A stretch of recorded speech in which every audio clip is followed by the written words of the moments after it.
लोग पढ़ने वाले हैं साइंस 1 का चैप्टर नंबर 2 10th क्लास का पीरियोडिक क्लासिफिकेशन ऑफ एलिमेंट्स। तो सबसे पहले हम लोग जानते हैं कि एलिमेंट्स क्या होते हैं।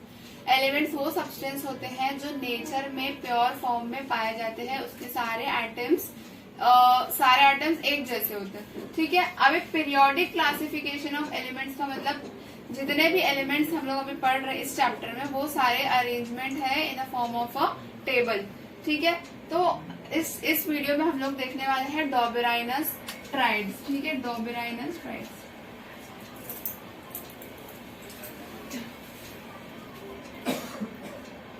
डॉबेराइनस ट्राइड्स। ठीक है, डॉबेराइनर एक ऐसा साइंटिस्ट था जिसने अरेंजमेंट की थी सारे एलिमेंट्स के according to the atomic masses. Arrangement of elements according to the increasing order of their atomic mass। ठीक है, now first of all ठीक है, अब हम लोग जानेंगे एटॉमिक मास और एटॉमिक नंबर में क्या फर्क होता है। एटॉमिक नंबर फर्स्ट पहले हम लोग देखेंगे एटॉमिक नंबर क्या होता है। एटॉमिक नंबर मतलब नंबर ऑफ प्रोटॉन्स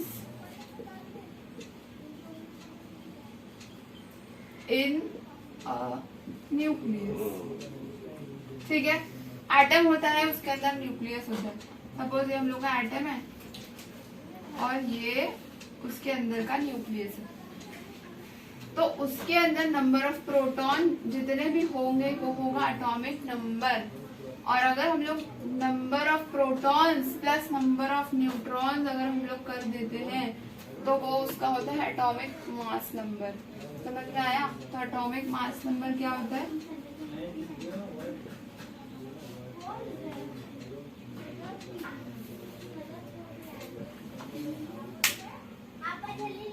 तो ये हम लोग का एटॉमिक मास नंबर था। अब हम लोग आते हैं डॉबेराइनस ट्राइड्स के ऊपर। डॉबेराइनर ने हम लोग को ट्राइड क्या दिया। ठीक है, first of all see this, उन्होंने अरेंजमेंट ऑफ 3 एलिमेंट्स का लिया जिसका इंक्रीजिंग ऑर्डर क्या था? Atomic mass. ठीक है, arrangement of elements according to the increasing order of atomic mass. ये सिर्फ बेसिक डेफिनेशन है, ये एक्चुअल लॉ नहीं है। एक्चुअल लॉ भी हम लोग लिखेंगे। ठीक है, फॉर एग्जाम्पल लिथियम, सोडियम और ये है potassium. Lithium, sodium, potassium. Lithium का एटॉमिक नंबर है 6.9, सोडियम का है 23.0 और पोटेशियम का है 39.1। ठीक है, अब हम लोग फर्स्ट एलिमेंट और थर्ड एलिमेंट का मीन निकालेंगे तो मिडिल एलिमेंट का हम लोग को एटॉमिक नंबर मिल जाएगा। ठीक है, एटॉमिक मास नंबर मिल जाएगा।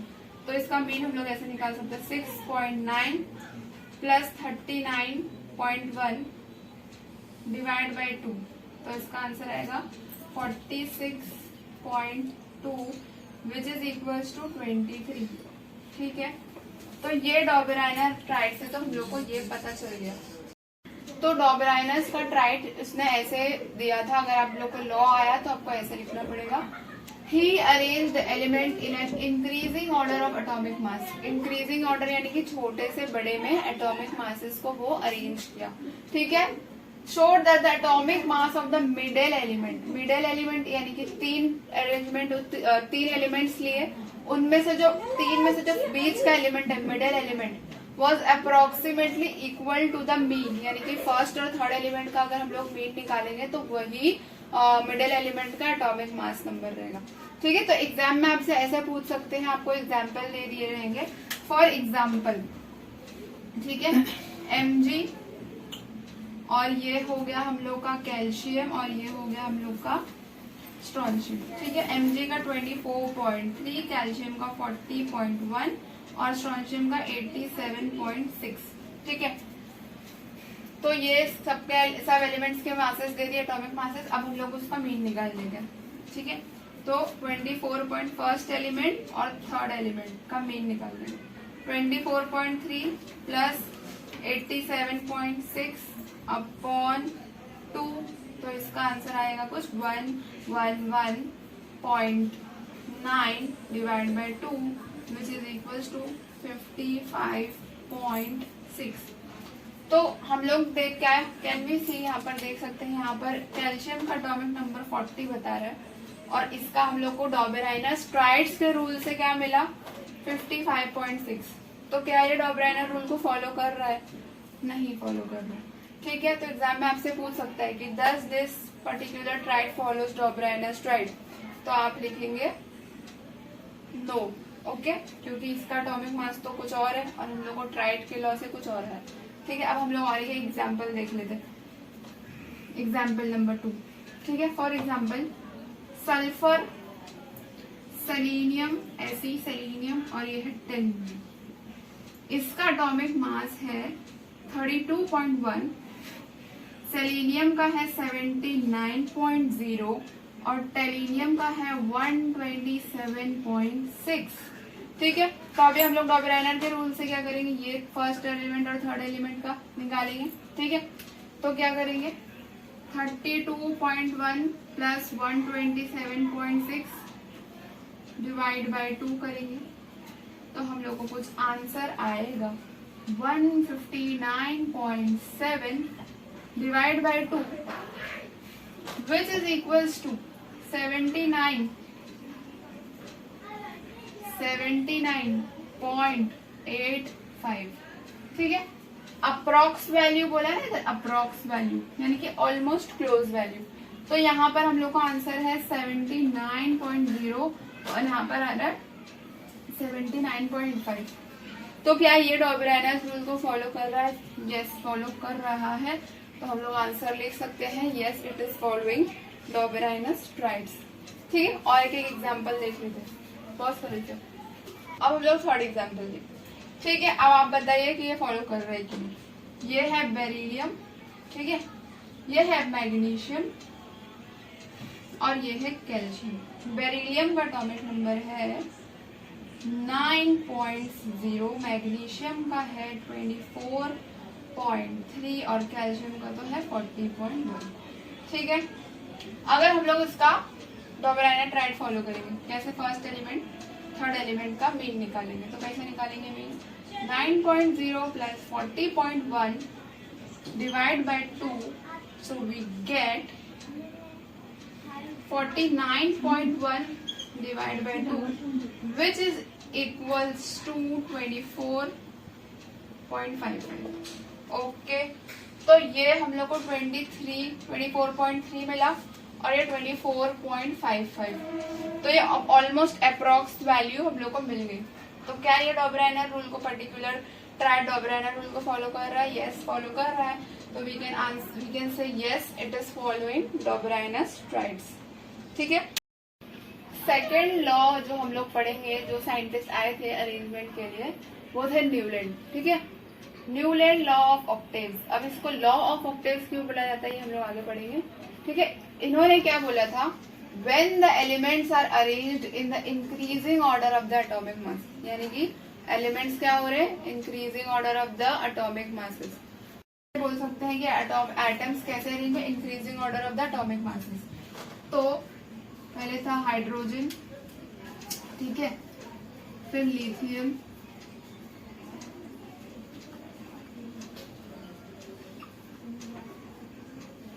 ठीक है। तो ये increasing order of the atomic masses है, ये सारे एलिमेंट्स के एटॉमिक मासेस बढ़ रहे। तो इन्होंने जो न्यूलैंड थे, न्यूलैंड ने ये एटॉमिक मासेस को म्यूजिकल एक नोट दिया था। क्या दिया था?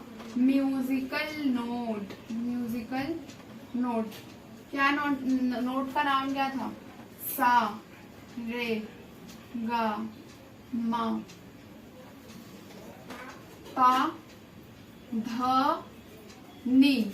ठीक है, सारे का पता। तो हम लोग ने यहाँ तक लिख दिया, when the elements are arranged in the increasing order of the atomic masses such that the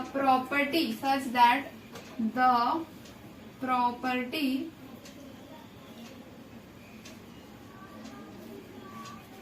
of every 8 element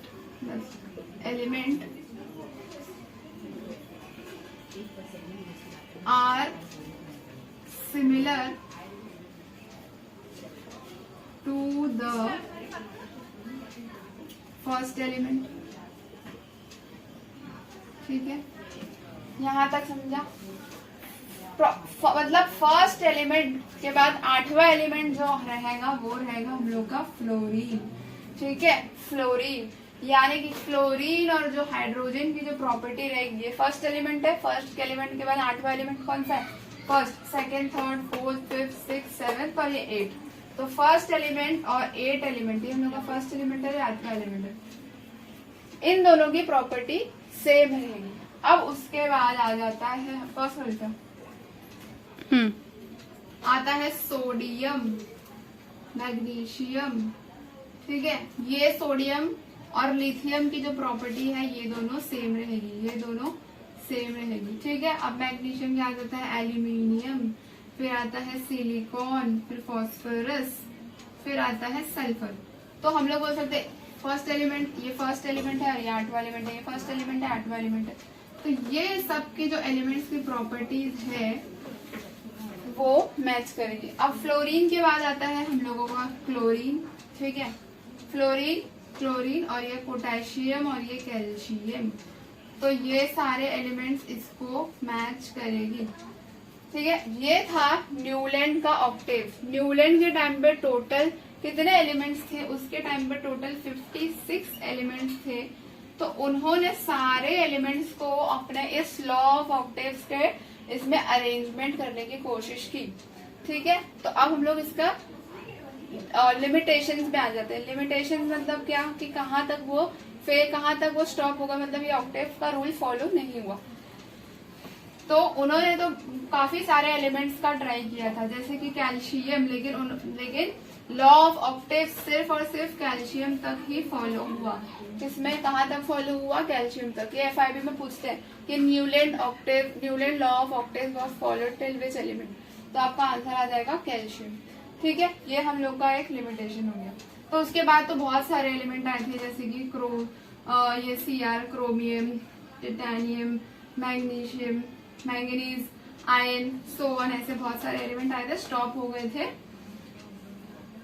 ठीक है, यहाँ तक ये फर्स्ट है, यहाँ तक हम लोग।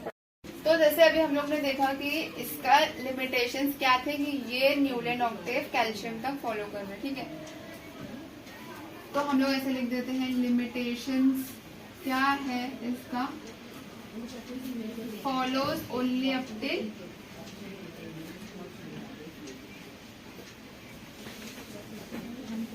कैल्शियम।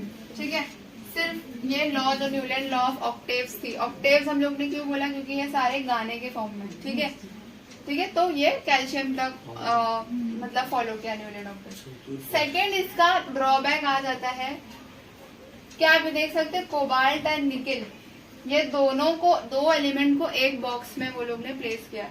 तो ये लोग के साथ नाइंसाफी हो गई ना, हर एलिमेंट को अपना अपना एक बॉक्स चाहिए। तो कोबाल्ट और निकिल was placed together। ठीक है, ये आपका एक सेकंड पॉइंट हो गया, सेकंड लिमिटेशन हो गया। ठीक है, सीशियम और लैंथेनम के साथ भी ऐसे ही हो गया, दो एलिमेंट ऐसे हो गए। और एक इसमें पॉइंट है, आप ये देख सकते हैं, जैसे कि फ्लोरीन, क्लोरीन और ये ब्रोमीन, ये सारे हैलोजेंस हैं। हैलोजेंस को कोबाल्ट और निकिल के, मतलब कोबाल्ट और निकिल को हैलोजन के बीच में डाल दिया, तो ये भी इसका एक ड्रॉबैक हो गया। और जबकि यहाँ Fe देख रहे हैं आप, और एक लिमिटेशन Fe की जो प्रॉपर्टी होती है वो कोबाल्ट, निकिल और Fe, ये सारे मेटल्स हैं। Fe को डाल दिया इन लोग ने नॉन मेटल के साथ, जो है ऑक्सीजन और सल्फर। ठीक है, Fe was placed with non metals. ठीक है, ये लोग दोनों की प्रॉपर्टी मैच होती है, ये लोग दोनों को एक दूसरे से दूर कर दिया और अलग अलग पोजीशन में डाल दिया, काहे के लिए? सिर्फ ये ऑक्टेव्स को फॉलो करने के लिए। तो ये हमारी सिमिलर, मतलब ये हम लोग की लिमिटेशंस थी न्यूलैंड ऑक्टेव की। और एक लिमिटेशन इसमें ये है कि न्यूलैंड ने अपने टाइम के, उसका कितने एलिमेंट्स थे उसके अपने टाइम के, मैंने बताया था कितने एलिमेंट्स थे टोटल? 56 एलिमेंट्स थे। ठीक है, तो 56 एलिमेंट उन्होंने सारे एलिमेंट्स को ये ऑक्टेव्स के थ्रू फिट कर दिया, जिसमें से बहुत सारे लिमिटेशंस भी थे। तो इसके बाद जितने भी एलिमेंट्स आए, मतलब न्यूलैंड के बाद जितने भी एलिमेंट आए वो इस टेबल में फिट हो नहीं पाए। ठीक है, इसलिए हम लोग न्यूलैंड पीरियोडिक मतलब न्यूलैंड का जो टेबल है वो फॉलो नहीं करते। ठीक है, ये सारे उसके लिमिटेशंस थे। ठीक है, अगर आप इसको रीड करेंगे तो ये टेक्स्ट बुक के पेज नंबर 17 पे इसका दिया हुआ है अच्छे से, मतलब यही टेबल को उन्होंने एक्सप्लेन किया। तो अगर आप ये वीडियो समझे हैं तो आप वो चीज को ज्यादा बेटर तरीके से समझ पाएंगे। Thank you for watching this video. और अगर आपको ये वीडियो अच्छा लगा हो तो लाइक कर दीजिएगा। और इसी का कंटिन्यूएशन जो है मेंडेलिव पीरियोडिक टेबल, और ये चैप्टर बहुत बड़ा है तो इसी का कंटिन्यूएशन हम लोग नेक्स्ट वीडियो में करेंगे। ठीक है।